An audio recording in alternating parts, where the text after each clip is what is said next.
So welcome everybody, Kane here, and after watching the HGO podcast on the Inazuma and Genshin Impact 2.0 update, I was inspired to try and make a video that's kind of like a beginner's guide to Genshin Impact, as well as kind of go over what is in the new update, as well as what is going to be coming in the near future. So 2.0 Inazuma added 3 new islands to the overall map. Here we are at the dock that you first arrive on. I'm not going to try and spoil too much in terms of the environment and the lore, but yeah, there's a whole new area to explore, and it's islands. There's water everywhere. And if you're like, man, that sounds like a lot of swimming, maybe not ideal. They also have boats, a wave rider, and there's different places you can spawn them, so you can go sailing around in the water as well as running around on the land. And these are only the first 3 of the islands.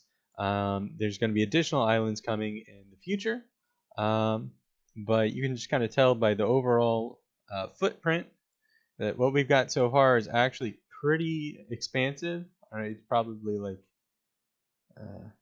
maybe this much, maybe a little bit more. So it's not like the largest region, but with half its size, it's still a pretty good addition. If you're new to Genshin Impact, you're gonna probably be trying to figure out how to unlock Inazuma, and to do that, you have to increase your adventure rank. So everything in Genshin Impact is kind of locked behind different adventure ranks, at least when you're first starting out. I'm at like 56, which is stupid high and requires a stupid amount of XP to progress any further.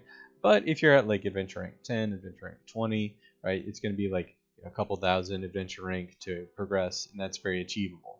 I think someone has done the math, and you can hit like adventure rank 35 with just pure exploration and grinding and quests. You don't really have to do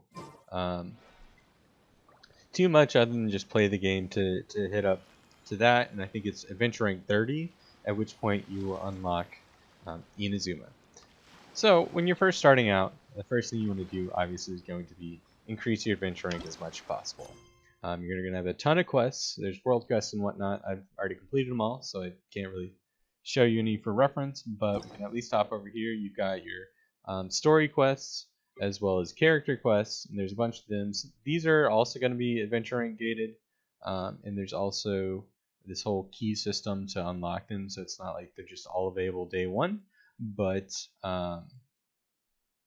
over time there's just a lot of stuff you can do to pick up ARXP. Additionally, they have these character hangouts, so if you want to go on a date with Barbara, takes doing lots of daily commissions in order to get keys, in order to unlock all this stuff. But over time, you'll be able to unlock stuff, and it's 100 adventure rank XP per ending here. So if you're gonna go full dating sim, that's an option. Get some more XP.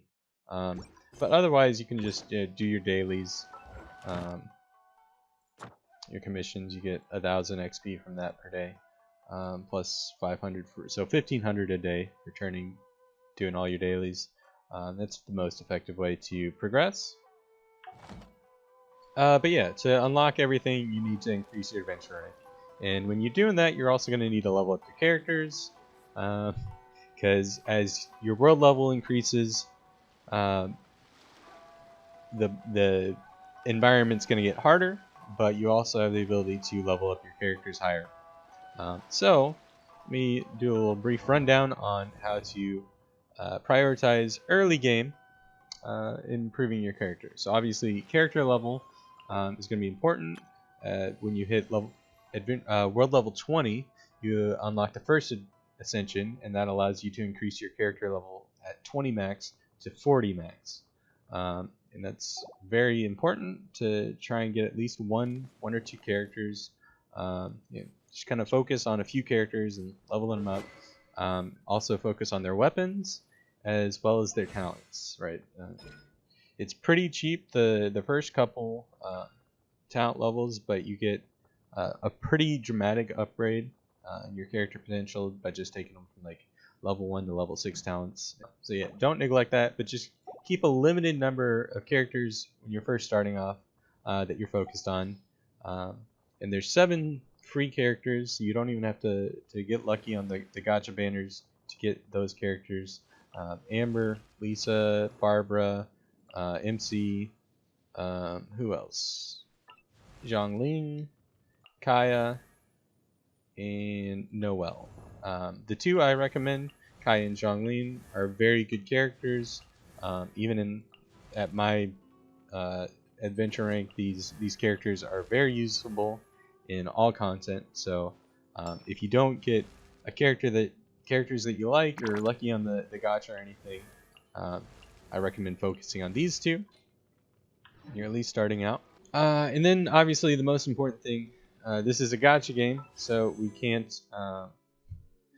have a proper intro without discussing how the gacha works, as well as spending money on the game and why I don't recommend it. So the first thing is make sure you read, and understand and have a proper expectation for how the gacha works. So the most important thing here is 90 attempts. So it's 90 pulls to get a 5-star. This is the same on the event character, and that's all you're guaranteed. These probabilities are only as accurate as legally required, so don't focus too much on them. The most important thing is the guarantees. And so what does this guarantee? So this is the standard banner, and you're going to get either a standard 5-star character or a standard 5-star weapon. In this case, the probability is distributed even between either character or weapon. So we can read that up here. And so if you got a 5-star, it would be 50% chance a character, 50% chance a weapon. And then once you can break down the weapon odds further than that. So it's 10% chance of you getting a Kaching or a Chi-Chi as a 5-star, when it's obviously going to be lower per weapon. 4 stars pity is every 10 pulls, and it also is going to be distributed between characters and weapons, and that's just kind of how this works, right? It's very expensive, 90 pulls to hit that guaranteed 5-star, and I don't recommend using any primos on the standard banner. Just use your freeze, quaint feints that you get along the way, and then save up for the character banner. And the reason for that is because here there's a guarantee. So you're either getting the rate up character or a standard, and it's allegedly 50-50. There's reasonable math to indicate that it's not actually truly 50-50 odds, but that's not important. So what is important, again, is it's 90 pulls for a guaranteed 5-star, and you're not guaranteed the rate up character. There's a chance, 50% chance or higher, that it's going to be one of the standard banner characters. Now once you hit that first 5-star, and if you get a Mona, then you are guaranteed the second character is going to be the rate up character. So let me give you an example. If we go over to my history, I was pulling on the Kazuha banner, and out came D-Luke. I think this was like pulls, I don't know, it was maybe around 80, so I didn't hit the full 90, but I basically went all the way out to pity and got D-Luke, which means my next character, if I kept pulling until I got another 5-star, would have been Kazuha. But I didn't really want to use all those pools to pay for a Kazuha, just because there's new characters coming that were interesting, and I had budgeted like 100 pools, and that's how many I did, and it didn't happen. So that means my pity is still saved. So if I were to pull on the Ayaka banner, and I was gonna go until I got another 5-star, which I could afford to do, it would be Ayaka, but I don't want Ayaka, so I'm waiting until I find a 5-star that I want to pull on, and then I'll go ahead and pick that up. The third banner, there's actually a fourth banner. There's the starter banner, which is just like a discounted standard banner. So definitely recommend using that while it's available. But the other banner here is the weapon banner. The weapon banner is Mega Bait. They recently added this epitomized path, which basically instead of having one pity like on the weapon banner, it's now 2 pities. So if you were to pull an off banner or the character you didn't, or the weapon you didn't want 2 times, then your third 5-star would be the weapon you wanted. And so it's an 80 pity, not 90 on the weapon, so it's 240 pulls to get the weapon you want. That's how it breaks down. So you're only guaranteed after 240 pulls. So don't touch the weapon banner. Save on the character until you can you have a banner that you want to pull on, and know that you're not guaranteed to get the character you want unless you go all the way out to 180 pulls. Everything else is just getting lucky. And then lastly, spending money. So that's the odds, and why I don't recommend spending any money is like they try and get you to do Blessing of the Welcome Moon. It's like $5 and you get 18 pulls, which is quite bad. And then you have this other crystal top-up shop, and you get when this clears, if you were actually to buy a $100 pack, you'd still get like a 1600 bonus, and so you get 8080 for $100.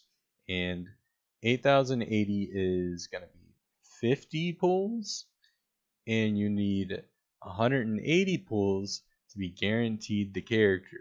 So that's $350 to buy a character, which is stupid expensive. I don't recommend it. The other thing you can buy is this bottom option. It's $10.